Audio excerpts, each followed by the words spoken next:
rero wenda hari abagize amahirwe bagasigarana wenda nk'amafoto ku buryo umuntu akubwira ngo uyu yari kanaka kwerekana ifoto uyu yari nyokorome cyangwa yari akanabakwereka. Kuri mama rero we yagize ibyago bo bagiye kubica baratwitse batwikana n'inzu ku buryo adafite n'ifoto yo kukwereka ngo dore uyu yari sogokuru wawe yari iki. Biragoye rero byara n'ibintu utabona ukuntu usobanura. Ntabwo namenye umubare ngo nibanga ariko umeze nkaho washize warashize pe. Ariko icyo igihe nk'iki ngiki no ndiyo cyabaga kigeze nahoraga nibaza impamvu mama wanjye aba yahindutse. Urumva nari umukobwa nyine uri kubwira mama ndyamye inyuma ya mama nakwicura nko mu ijoro nkasanga mama wanjye ntabwo yaryamye ntabwo yasinziriye ariho ararira ariho arize ariko ntarashaka gusobanukirwa. Nabaga ndi ku ishuri nkabyuka nkatangira gutekereza ngo mama wanjye ni muzima ubameze gute na ibintu bikaza from ubwoba agahinda nkatangira nkagenda nko mu ishuri mu gitondo nkirwa ndira utambaze ngo wabaye iki gusa mu mutima wanjye harimo kumutekereza mu by'ukuri ntashaka gusobanura ikintu cyabaye ariko nkarira nkirwa mbabaye ndi kumutekereza. Byageze aho uwo mwana akajya mbwira ati tujye kureba animatrice duhamagare mama twumve ko ari muzima. Abantu bishe abo mu rugo mama yaba yaramenye abari bo cyangwa jenoside yabaye adahari. Jenoside yabaye we adahari ariko famille nyine yari aho ngaho mu ntara y'Amajyepfo ariko irangiye asubiye yagiye kureba yarabamenye kuko yaje gusanga hari n'umuntu uri hafi kabisa nimba yari umuntu wo hafi mu muryango we agihari ntabwo yahigwaga agihari ariko azi ukuntu papa we yapfuye azi ibintu byose azi adashaka kubaha amakuru baturanye umugabo we ari we wabishe kandi bino nabo bari bafitanye n'isano ku bivuze inkotanyi yo agafite imbunda afite akagera iwabo agasanga bashize abo baturanye bahari cyane aribo bamwiciye. Sani batanze ikiguzi gikomeye batanze ikintu gikomeye batanze sinzi ukuntu nakubwira. Sani kuri kwibuka ntabwo ari inzigo kwibuka ntabwo ari ikindi no guha agaciro abantu bacu bamuha agaciro. Turwana niyo ntambara ntabwo ngo ari amasasu ariko tugomba gusigasira amahoro n'igihugu twahawe mu buryo bwose bushoboka. Being a light means this is Sun Talks podcast and I'm Sunny. Where I work we also do a lot of mental health awareness as you may know. I don't have something which pushes me so kuko ushobora no guha umuntu ijambo rigeza kandi rishingiye ku bana banyu kandi ibyo biraryoha cyane. And my mind was like I said wahala. Chombwira mwana wanjye namenye ko ndunyabyaha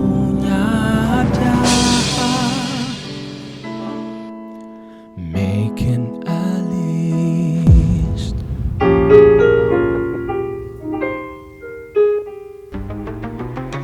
I have power to identify who I want to become. Niyo yari irimo iryo jambo ngo kopi. Urayimenye? Ndafashe ifoto yawe mfite kopi yawe.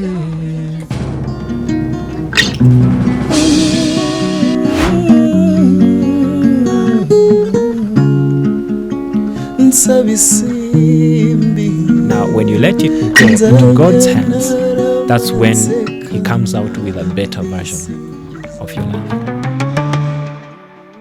Wake up and let's do this. Yeah. Okay. Muraho neza nizere ko mukomeje gukomera. Ndabizi ko turi mu bihe bikomeye, turi mu bihe byo kwibuka jenoside yakorewe abatutsi.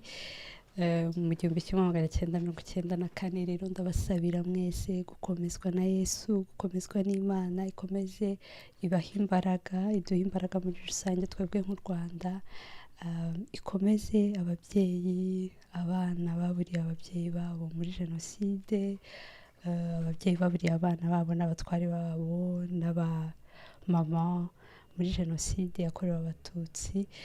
Ndakomeje cyane kwihanganisha wowe munyarwanda wese uri kudukurikira. Imana ikomeze kuguha ibyiringiro, haracyari ibyiringiro. Njye nitwa Mugeni Sunlight, banyita Sani, ndi host wa podcast yitwa Sunjokes Podcast.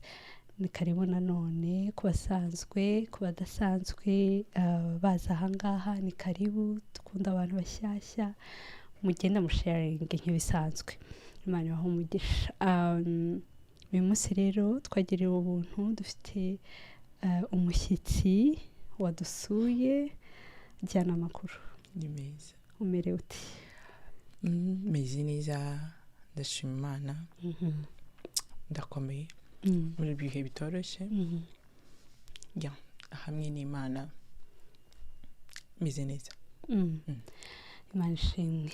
Wakoze cyane kwitabira ubutumire bwacu. Wakoze cyane. Jyane njyewe ndakuzi kuva kera, ariko nk'umuntu mushyashya ubonye isura yawe bwa mbere, wamubwira ko Jyane ari muntu ki? Amazina yanjye Diane Umuhoza. Umuhoza rifite ubusobanuro. Nkaba ndi urubyiruko. Navutse nyuma ya jenoside yakorewe Abatutsi ku mubyeyi warokotse jenoside yakorewe Abatutsi 1994, wasigiwe n'ibikomere, bikaba bigenda bikurikirana bihererekanwa. Nkaba ndi umwe uwagizweho n'ibyo bikomere nubwo ntari ndiho icyo gihe. Yego, nicyo kintu tugiye kuganira. Uhise usa nk'uwintroducinga topic yacu. Diane nk'uko mwabyumvise, ni umukobwa w'urubyiruko mutoya wavutse nyuma ya jenoside yakorewe Abatutsi. Imyaka si ngombwa ko muyimenya, ariko ni nyuma ya jenoside, ariko akaba yaravutse ku mubyeyi warokotse jenoside yakorewe Abatutsi 1994. Kandi murabizi ko ababyeyi bari bakuyemo ibikomere biteye ubwoba. Diane rero akaba yari experiencinze ubuzima bwa nyuma ya jenoside ari kumwe n'umubyeyi we.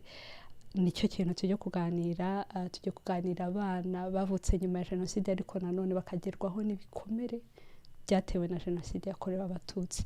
Niyo topic yacu. Nizere ko muri kumwe natwe. Ni karibu cyane cyane. Wakoze Mugeni. Ndagira ngo umbwire ukuntu muri iyi minsi uba umeze. Umbwije ukuri, uba umeze gute mu mutima, gutekereza ko uri mu bantu bagizweho ibikomere na jenoside? Iyo iki gihe kigiye kugera, honestly, mba mfite ubwoba. Cyane cyane kubera ibihe n'experiencinze. Usubiye inyuma, mba ntekereza ukuntu umubyeyi agiye kuba ameze, ibihe agiye kuba ari gucamo bitoroshye, ariko nanone ntekereza ko ngomba kumuba hafi. Ni igihe nanone kiba ari igihe cyo kwibuka abacu. Ntabwo twari duhari, ariko ku mutima twari duhari. Ni ukwibuka abacu, tubaha icyubahiro, tubasubiza agaciro bambuwe, tubunamira. Ndabyumva cyane. Uravuze ati ni ukwibuka abacu. Mpita nibaza umuryango wabuze nk'abantu wabuze banganaga bate? Wababuriye hehe niba ubizi? Ntabwo namenya ngo umubare ni uyu nguyu exactly, ariko mama wanjye nta babyeyi, nta mama, nta papa, nta banyina wabo, nta base wabo, n'amatongo. Rero iwabo hari ubu ni mu ntara y'amajyepfo aho hahoze hitwa i Butare. yego Ndabyibuka turi abana yajyaga avuga tujyeyo, ariko mu by'ukuri twageragayo ukabona ni amatongo nyine, nta bantu wahasangaga, ni amatongo. Bivuze ngo nimba navuga ni agasozi, aho hantu aho bari batuye hari abantu barashize nyine, ari amatongo, ariko wagira bakakubwira ngo hari kwa kanaka, hari kwa kanaka, kanaka uwo nguwo ntabwo umuzi, ntabwo wigeze umumenya, ntabwo wamubonye. Rero wenda hari abagize amahirwe bagasigarana wenda nk'amafoto, ku buryo umuntu akubwira ngo uyu yari kanaka, kwerekana ifoto, uyu yari nyokorome cyangwa yari akanabakwereka. Kuri mama rero we yagize ibyago, bo bagiye kubica baratwitse, batwikana n'inzu ku buryo adafite n'ifoto yo kukwereka ngo dore uyu yari sogokuru wawe, yari iki. Biragoye rero, byara n'ibintu utabona ukuntu usobanura. Ntabwo namenya umubare ngo ni bangahe, ariko umeze nk'aho washize, warashize pe. I'm so sorry. Mbwira umenya, donc umaze kumenya ubwenge, wasanze ubana na mama. Mbwira nk'umunsi wa mbere yakubwiye ku mateka ye, kuko ibyo ari byo byose wabonaga mu rugo ntago hari iyo warmth y'aba grandpas, nta mutante uza kubasura, nta mu uncle nk'abandi bana bisanzwe, kandi warabibonaga mu baturanyi. Mbwira niwe wabajije mama ati se twebwe bimeze gute, cyangwa mama yaricaje arakubwira uko byagenze? Nk'ukuntu wari utangiye njya kumenya ubwenge nyine, ntangira kuba nasobanukirwa ibintu. Nasanze ko akunda abana mu mavakansi, ku ishuri bakubwira muri vakansi twagiye kwa grand-mère, ibintu nk'ibyo. Niho wowe wataha ukabaza mama. Ntaragira ubushobozi bwo kubisobanukirwa, aho nabimenyeye imyaka nko ku 8, hagati y'8 n'10. Ndabyibuka nigaga nko muri 4e 5e primaire, muto cyane. Yego. Ariko ubwo icyo igihe nk'iki ngiki no muri yo cyabaga kigeze, nahoraga nibaza impamvu mama wanjye aba yahindutse. Urumva nari umukobwa nyine uri kubwira mama, ndyamye inyuma ya mama, nakwicura nko mu ijoro nkasanga mama wanjye ntabwo yaryamye, ntabwo yasinziriye, ariho ararira, ariho arize, ariko ntarashaka gusobanukirwa, akaba ameze nabi. Byari bibi cyane rero icyo gihe, ku buryo byageze aho akajya no mu bitaro, akamara icyumweru cyose cy'icyunamo cyo kwibuka ari mu bitaro, ari kwa muganga. Akenshi ari nanjye uri mu nshingano zo kuba ngomba kumwitaho, nagenda umwana. Rero ibyo byose nibyo byatumye nshaka kumenya kubera iki bimubaho, kuki ese niwe wenyine bibaho, kuki aho rero yicaye agize igihe cyo kumbwira, akambwira amateka, akambwira byagenze gutya na gutya. Nicyo gihe nyine muri iyo periode yo myaka nyine turicara nyine akambwira, ariko we ntago yambwiraga exactly, nyine yabaga ari nko kubwira inkuru abandi bantu bakuru bangana, arimo kuvuga ibintu yaciyemo n'iki. Nanjye rero nk'abandi kubyumva nkaze, kuko mama wanjye sinzi ko cyamukozeho, we watangiraga kubimubazaho, akaba afite amahane menshi, afite umujinya, afite uburakari, afite guhungabana, afite ku buryo rimwe na rimwe atarabohoka. Natinyaga kumubaza cyane cyane, kujya deep details zose, kubimubazaho. Wenda nka nyuma icyo gihe cy'icyunamo kirangiye, nibwo yagiye gahoro gahoro, imyaka igenda gahoro gahoro ansobanurira, nza kugira ngo ndabyumva. Ariko uretse nawe n'undi n'igihugu muri rusange wabaga ubireba ibiri kuba, ubyumva ku maradiyo, ibiki, ukagenda utangira kumenya, ugasobanukirwa, ugatangira no kwiga noneho uburyo uri bufate umubyeyi mu gihe nk'icyo ngicyo utangiye gusobanukirwa.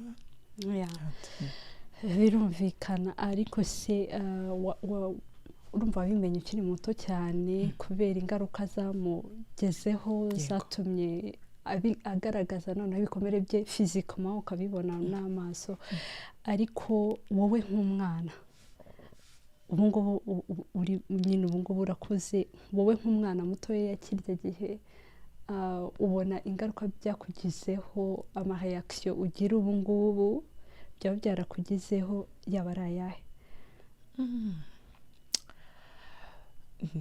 ni byinshi urumva nk'uko kuntu mama wanjye yabaga ameze nanjye iyo hari akantu kambayeho nyine niko nanjye reaction nyine ni kwiza nyine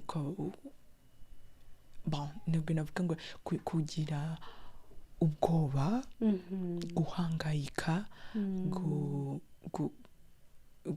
kurakara gahinda ukicara ukumva ufite agahinda from nowhere nta kintu cyakubayeho ukumva ufite agahinda urababaye nkatangira no kurira ntabwo rero byaje ubu ngubu gusa kuko ndabyibuka niga nko mu wa kabiri secondaire hari umwana twicaranaga ko icyo gihe nigaga muri interne nabaga ndi ku ishuri nkabyuka nkatangira gutekereza ngo mama wanjye ni muzima uba ameze gute ibintu bikaza from ubwoba agahinda nkatangira nkagenda nko mu ishuri mu gitondo nkirirwa ndira utambaze ngo wabaye iki gusa mu mutima wanjye harimo kumutekereza mu by'ukuri ntashobora gusobanura ikintu cyabaye ariko nkarira nkirirwa mbabaye ndi kumutekereza byageze aho uwo mwana akajya ambwira ati tujya kureba animatrice duhamagare mama twumve ko ari muzima iyo twamaraga kumuvugisha nkumva ni muzima nta kibazo nasubiraga muri mudu nta kibazo nkaba ameze neza ariko urumva biratangaje kubyuka ukumva nta kintu cyabaye agahinda amarira ubwoba nibaza ko ibyo ari bimwe muri byo ibyo ari byo byose hari ikintu bita abahanga mu bijyanye na psychology bavuga ngo hari ukuntu iyo umwana yahuye n'ikintu gikomeye cyane ari muto cyane hari ukuntu amarangamutima ye aguma kuri iyo myaka ukazajya usanga nyine nubwo ari mukuru ahura n'ibintu by'abantu bakuru ariko uburyo areyarisamo uburyo nyine yitwara muri icyo kintu ugasanga ni wa mubebe ni wa mwana uri kucyitwaramo donc reaction zawe zisa neza n'iz'umwana w'imyaka 5 uri guca mu bintu bimuteye ubwoba so ntekereza ko icyo kintu ari cyo nyine ari ibikomere wahuye nabyo ndagira ngo mbwire nk'umwana wakuriye ku mubyeyi warokotse jenoside yakorewe abatutsi ibyo ari byo byose ntago mu rugo byabaga bimeze nk'ingo zisanzwe donc abana batahuye n'icyo kibazo yego mu rugo ni ibiki wowe wabonaga ugahita ubona biri different n'umuntu utarahuye n'icyo kibazo? icya mbere cyo biratandukanye kuko njye nabaga ndi kumwe na mama gusa ukomeretse ushenjaguritse ufite ibikomere by'umutima imbere inyuma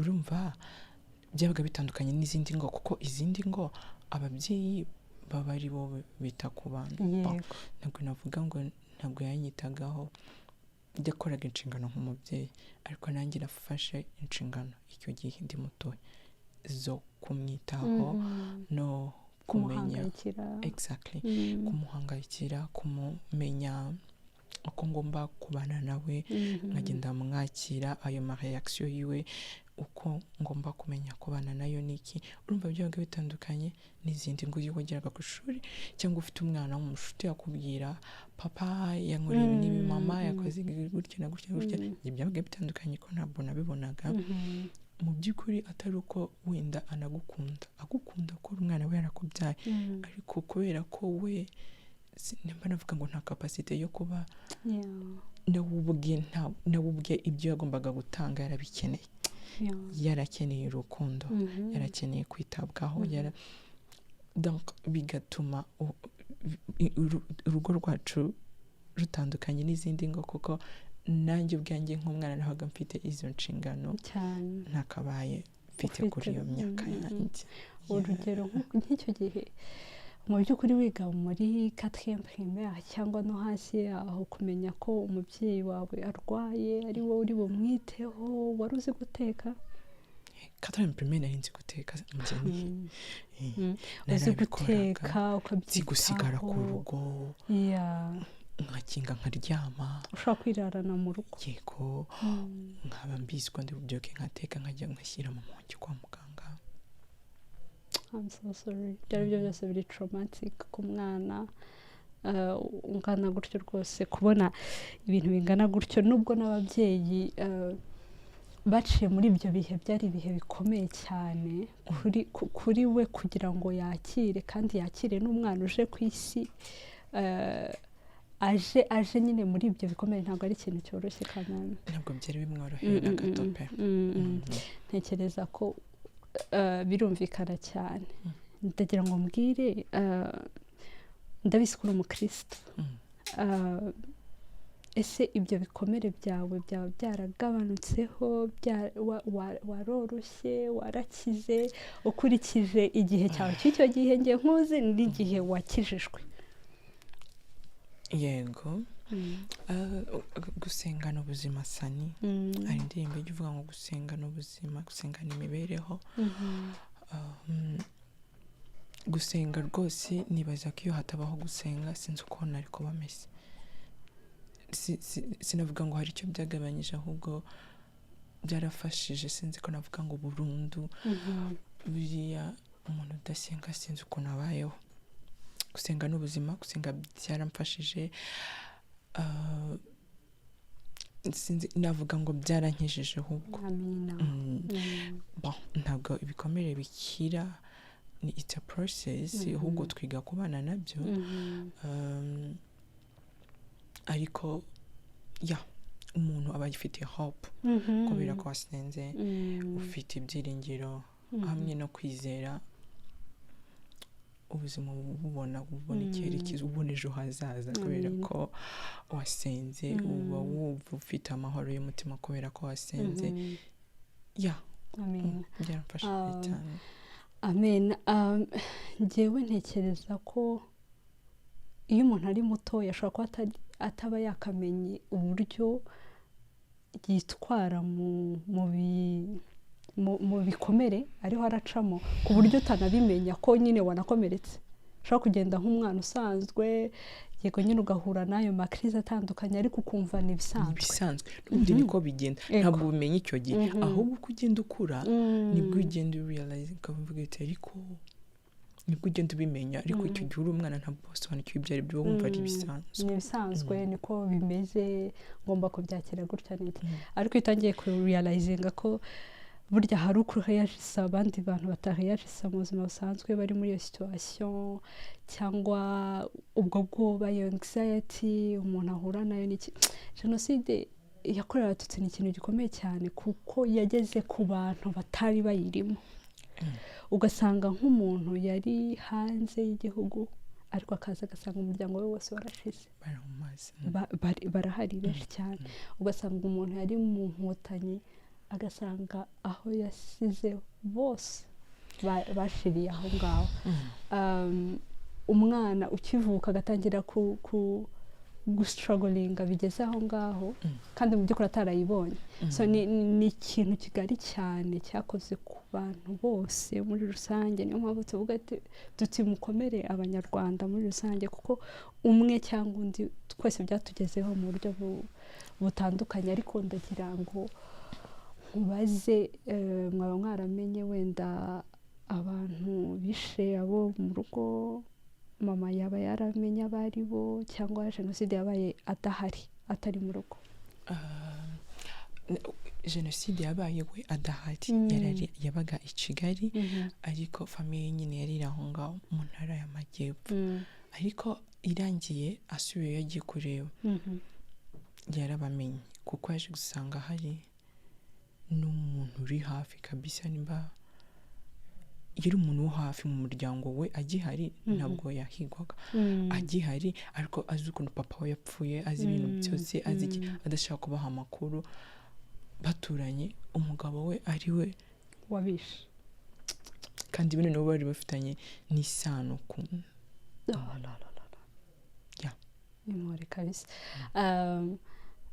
waba wowe warageze ku rwego rwo kubabarira cyangwa uracyari muri dilema biragoye nkanjye nk'umuntu pe wambaye umubiri nk'ibyo wari uvuze mbere umuntu akaza akagera mu gihugu agasanga umuryango we bawumaze burundu afite ubushobozi bwo kwihorera ntabwo wari uvuze inkotanyi yabaga afite imbunda afite akagera iwabo agasanga bashize abo baturanye bahari cyane ari bo bamwiciye sani batanze ikiguzi gikomeye batanze ikintu gikomeye batanze sinzi ukuntu nakubwira sani kureka kutihorera kubabarira abantu hari amadocumentary njya mbona ugasanga abantu barababariranye baranimariye ugasanga cyangwa ngo baraturanye ngo barafashanya imirimo biregeranye ntabwo mba ntabyumva neza ariko batanze sacrifice ikomeye pe barabikoze ariko nkanjye personally kubabarira ni urugendo sani ntabwo ari ikintu byuka ngo ukore ni urugendo ko ubundi ngimba ntekereza ngo wankira babikoze like tukaganira nka kumva impamvu kubera iki umuntu afata mugenzi we ntabwo ubwenge bwanjye baba bishyikira tubona amafoto tubona amavidewo ariko mu by'ukuri birakomeye nkanjye ni urugendo ntabwo ari ikintu nabyuka ngo nkore sinavuga ngo narababariye kuko n'abo bantu ntabwo baraza no gusaba imbabazi mama ariko wenda with time ibintu byose bigenda neza ndabyukunda impore cyane njyewe ndagira ngo nkomeze cyane kuko ndabizi ko icya mbere kwanza ntabwo ari ikintu cyoroshye kuganiraho nkuzi imyaka myinshi ariko n'ubwa mbere twakiganiraho so I know it's hard ubwa mbere tukiganira kuri kamera tubiganiraho ariko tubiganiraho biri hejuru ntabwo nari nzi nk'igikomere byaguteye biri specific uri very open about it ariko nyine kubyinjiramo nkumva agahinda wabigiriyemo noneho ukamenya no kubivuga neza ukabishyiraho amagambo ndabizi ko bitoroshye rero impore mukomere nsabira cyane na mama ndamusabira cyane mama ngo Imana imukomeze imugirire neza birashoboka ko nyuma y'iyi myaka yose uko yari ameze kirya gihe nyine ukiri mutoya byagabanukaho nk'ubu ngubu mu cyunamo aba ameze ate wowe ubyitwaramo ute ubu ngubu wakuze urumva kumarana nawe iyo myaka yose imyaka 32 ishize twari kumwe ndagiye niga hamwe no gukura niga kubana nawe ubu cyambere arwara umutwe udakira abarwaye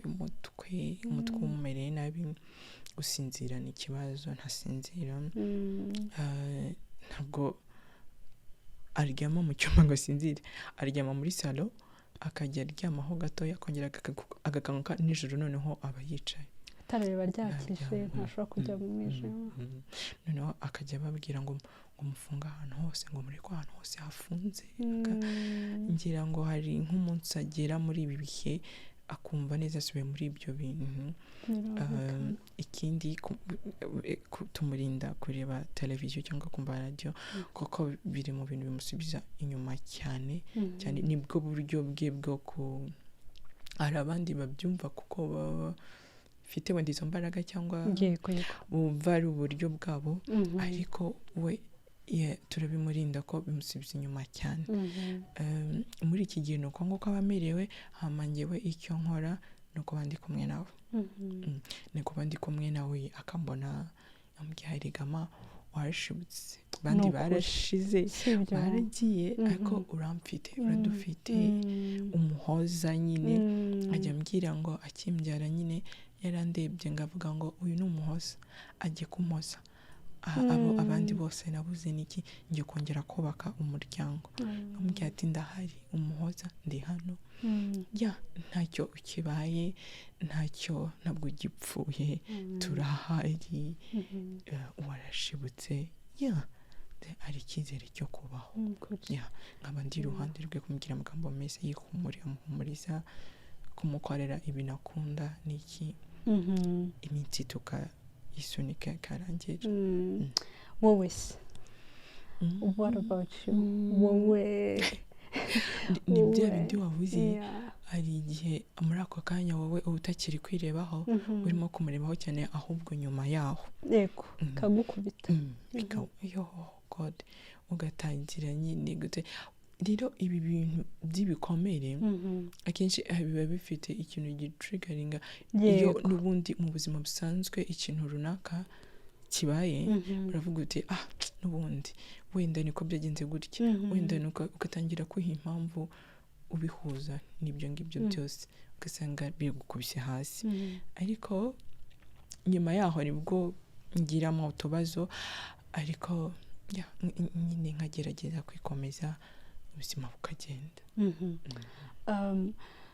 ukurikije igihe wajurimo ukiri muto utari wabona akazi, turashimira Imana ko ubu ngubu wishoboye n'ukuri, Imana ishimwe.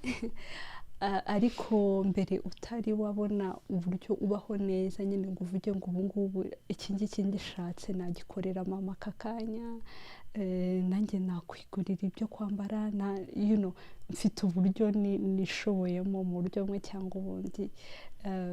Mbere y'uko bikugendekera gutya n'ubu ngubu uba ubona ni ubuhe buryo byatumye itandukaniro ribaho nk'umuntu uri guca mu bihe nk'ibyo ngibyo, nk'umwana wakuriye mu bikomere? Mugeni, harimo itandukaniro rikomeye, kuko icyo gihe iyo bitaragenda neza ngo ube wabasha no kumukorera ikintu abone ko atari wenyine, abone ko nawe ushoboye, nyine yashibutse nk'uko kundi nawe nkubwira ko hari ikintu ushoboye, nawe biragukubita hasi of course harimo itandukaniro. Nibyo nakubwira, utangira kwihiza izo mpamvu ukavuga uti iyo nza kuba byaragenze gutya, iyo biba bimeze gutya, iyo biba bimeze gutya, biba byarakunze. Ariko nk'uko nawe nkubwira, hamwe n'Imana, hamwe no kwizera Imana, ibintu byose birashoboka sani imbere y'Imana. Birashoboka, gusa matter of time. Igihe the right time. Isaiah 60:22. Igihe the right time, I the Lord will make it. Ubwo nyine njye nibaza ko cyari igihe kitaragera, ariko hamwe n'igihe nyine byarakunze, noneho bifasha no kugabanyamo ibikomere. Niko nakubwiye, ntabwo bishira, ntabwo bikira, twiga kubana nabyo. Ubwo rero iyo ufite igituma byoroha, biba byiza kurushaho, n'umubyeyi akoroherwamo, akabona ko nawe ushoboye, kandi koko yashibutse agufite ntacyo kibaye, ukamuha impamvu zo gukomeza kubaho. Imana ishimwe. Ndagira ngo mbwire wenda wowe nka cyane umuhoza, waje guhoza mama nk'uko wabitubwiye, ariko se n'iki nkatwe turi hanze, donc tutari mu rugo, inshuti zawe, abantu badukurikiye, uba wumva ari nk'iki twagukorera, n'iki umuntu wawe yagufasha muri ibi bihe kugira ngo ubicemo gitware? Shasa nisinzi, rimwe na rimwe nubwo njya ntekereza ko njya nshaka ibintu mu bantu, njyewe ngireba ndumva mfite gap yo gukundwa muri njye, ntabwo nzi ngo ni iki cyayikuramo, ariko mpora nshaka urukundo mu bandi bantu, sinzi impamvu wenda n'abantu batari bo niki, ariko ngahora nshaka, kuko uwari kumpa urukundo nawe yararukeneye, ahubwo yarakeneye yego. Rero urwo rukundo rwose ntabonye kuva ku mpande zombi, ubu ngubu nyine mba numva ari cyo kintu mba nishakira urukundo, nyine kunda gukundwa no gukunda unkunze rwose yo ari sawa. Ubwo se kuvuga ngo ugukunze ubibona gute, like ni gute umuntu noneho yakwereka urwo rukundo ushaka? Sinzi ukuntu nabisobanura, ariko nkawe ndabizi ko dukundana, ndabizi ko ukunda kuva kera, ukunda mama wanjye ni inshuti yawe cyane, aragukunda. Rero Sani jya untera agashyari kuko arakwikundira, turakundana na mama yego. Ariko sinzi ukuntu nabisobanura, ariko urugero nyine ni nk'ukuntu dukunda n'ukuntu dukundana, ndabizi ko unkunda biri real, unkunda unconditional, like ntabwo unkunda ngo urimo ku expectinga ikindi kintu, cyangwa se abantu muri iyi minsi inshuti ziba inshuti kuko hari ibintu baba be expectinga in return. Inshuti z'ibitsi ni ikibazo gikomeye kubona inshuti nyanshuti, ariko ndabizi ko ubusobanuro bw'ikintu warumbaje ku buryo wabibona, ukuntu dukundana nicyo gisubizo. Ndabyumva cyane, wenda reka ngufashe kubisobanura, kugira ngo ndashaka ko nifuza cyane ko iyo gap yashira, kandi ntabwo ari njye wayimara gusa, bisaba ngo bibe ari twese tumukunde kandi twese abibone. So kugira ngo umuntu agukunde, cyane akunda ama gifts cyane akunda ama gifts, akunda indabo, akunda ko umuntu amubwira ko amukunda, nubwo atari ibintu byanjye, ariko nyine ariko ubikora mu buryo bwawe bwanjye. ego ndashaka ngo aba bantu barimo kudukurikira bandike mu ma comments, Diana receiving urwo rukundo, mutubabarire, sibyo wowe wese uri bubone iyi video, nukuri hari ibintu bitaba ari byo kugura, hari ikintu kitari kidahenze. Urukundo rwose ntabwo ari ikintu gihenze pe, sinkubeshye. Buriya turebye muri friendship yacu nta mafaranga twatakaje, muzibyo twarikundaniraga, tukicarana ku ishuri tukaririmba, tukumva yo tugezeyo. urandirimbiraga, ukangisha indirimbo, nkavuga ati yo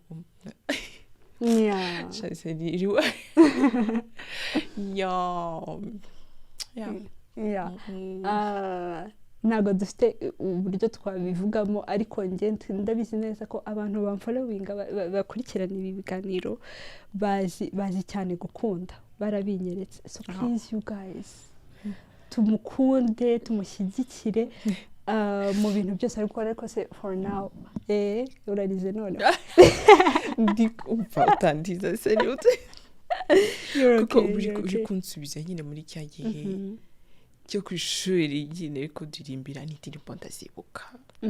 Ese wa mugani dusoza, urashaka kubwira abantu ukuntu twamenyanye, uburyo byagenze byose? Yego, ni story nziza. Twigaga mu wa kane tugiye mu wa gatanu, tugiye mu wa gatanu secondaire, uri umurakazi bigoye, uza ku ishuri urakana keza nyine turakwakira, sinzi impamvu twahise duconnectinga nyine, turakundana, turicarana, ibitangira ubwo byatangiriye mu ishuri, tugatahana, bigeraho biba byo kuba bitari mu ishuri gusa no kwicarana no kuririmba no gutahana bigera nyine no mu mafamiye yacu ababyeyi bacu baramenyana barahura muzi wacu nkazi wanyu ndari narabaye umwana cyane yego ya birakomeza imyaka ibaye myinshi cyane tukiri hamwe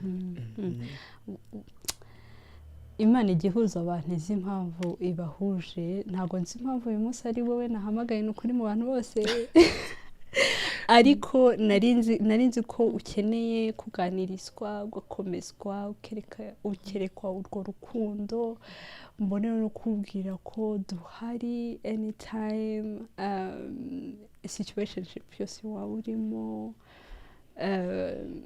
nta kintu nifuza ko wacamo wenyine surtout muri ibi bihe ariko mbonereho nkomeze cyane mama ari mu rugo ndabizi ko azadukurikira rero ni ukuri inshuti yanjye ukomere cyane turagukunda cyane turabizi ko uri umumama w'intwari cyane kandi njyewe Imana nkorera ntabwo ajya intenguha izaguha imbaraga uzakomera cyane muri iyi minsi ijana igiye kuza ntabwo ari iminsi yoroshye kandi nta nubwo ari iminsi ntabwo ari iki cyumweru tuba dufite gusa ni iminsi ijana gusa mbonereho n'ingingi abajene batoya kugira ngo turwanye iki kintu cyaje cyo gupfobya jenoside yakorewe abatutsi bayivuga mu bundi buryo mu zindi ndimi namwe mukoresha indimi mwize tubabwire ko ibi bintu byabayeho abana basavayivinze bariho abantu basavayivinze barahari ariko n'abantu baciye mu bikomere nka cyane barahari benshi baruzuye muri uru Rwanda so ntidugaceceke uyu ni umwanya wacu wo gukorera igihugu cyacu kurwanya iyo ntambara natwe cyane abana baciye mu bihe nk'ibyo nawe waciyemo bariho barabicamo n'ubu ngubu nihe nama wabagira n'ikihe cyizere wabaha dusoza nababwira twabonye igihugu dufite igihugu mbere na mbere ndashimira nyakubahwa perezida wa repubulika wacu Paul Kagame mu by'ukuri ntabwo twebwe kuva twavuka naho tugeze turabona ibintu nyine nk'ibyabayeho nyine dufite igihugu kirimo amahoro n'iki ni igihe cyiza cyo gusigasira ayo mahoro tugakora ibishoboka byose nk'uko wari umaze kubivuga mu by'ukuri kwibuka ntabwo ari inzigo kwibuka ntabwo ari ikindi ni uguha agaciro abantu bacu bamuha agaciro turwana n'iyo ntambara ntabwo ubu ngubu ari iy'amasasu ariko tugomba gusigasira amahoro n'igihugu twahawe mu buryo bwose bushoboka tubwira bariya bose bapfobya bahakana mu buryo bwose bushoboka hari imbuga nkoranyambaga hari ugize amahirwe akagira n'uwahura ukamubwira hari ibimenyetso hari fagiti ibintu byarabaye ku manywa y'ihangu abakuru nyine muvuge amateka y'ukuri mutubwire dushaka kumenya urubyiruko mucukumbure mumenye musome hari ibitabo bigiye bitandukanye left to tell ibitabo byinshi birahari byo gusoma do not accept to die byinshi urubyiruko mugende musome mumenye amateka mucukumbure hanyuma natwe turwanira igihugu cyacu bitewe naho iterambere rigeze imbuga nkoranyambaga dusigasira amahoro hama twibuke tumenya amateka buriya iyo umuntu atazi iyo avuye biragora kumenya aho agiye ducukumbure tumenye amateka hanyuma twigireho tumenye aho tugiye twubake igihugu dusigasire amahoro turinda icyatuma cyose cyadusubiza muri ayo mateka yashize yego nicyo ngicyo navuga urakoze cyane ikindi abakomeretse nkanjye abafite ababyeyi cyangwa se ababinyuzemo ubwabo mukomere ntabwo mugipfuye nta cyo mukibaye twabonye amahoro imbere hari icyizere hari hope hari nta muntu uzongera kukubuza igihugu kukubuza kwiga kukubuza akazi nk'uko byabayeho kera mukomere abacu baratureberera tukanibaza aho bari tuzahora tubaha icyubahiro bakwiriye urakoze cyane urakoze cyane wakoze cyane kwitabira ubutumire bwacu kandi ndagukomeje cyane impore ndahari anytime urabizi ariko namwe ndagira ngo mwereke cyane urukundo mwandike munsi kandi whoever needs her number nukuri azambwire mumukunde cyane kuko nicyo kintu ubu ngubu yifuza kandi nicyo tugomba gukora kugira ngo dukomezanye kandi mukomeze n'abantu babasakurinze bari iruhande bwanyu. Imana iguhe umugisha. urakoze cyane Sani. Ni ukuri Imana yaho umugisha namwe mukomeze gukomera kandi dukomere twiyubake hato tutazaba ibigwari. Ciao ciao.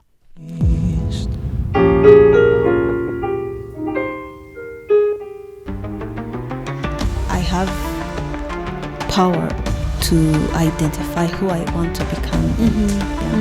Yeah. Niyo yari irimo iryo jambo ngo kopi. Urayimenye? Ndafashe ifoto yawe mfite kopi yawe.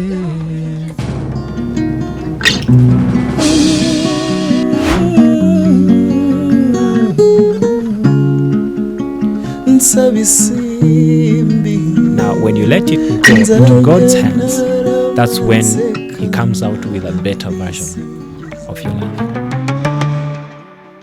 Wake up and let's do this. Yeah.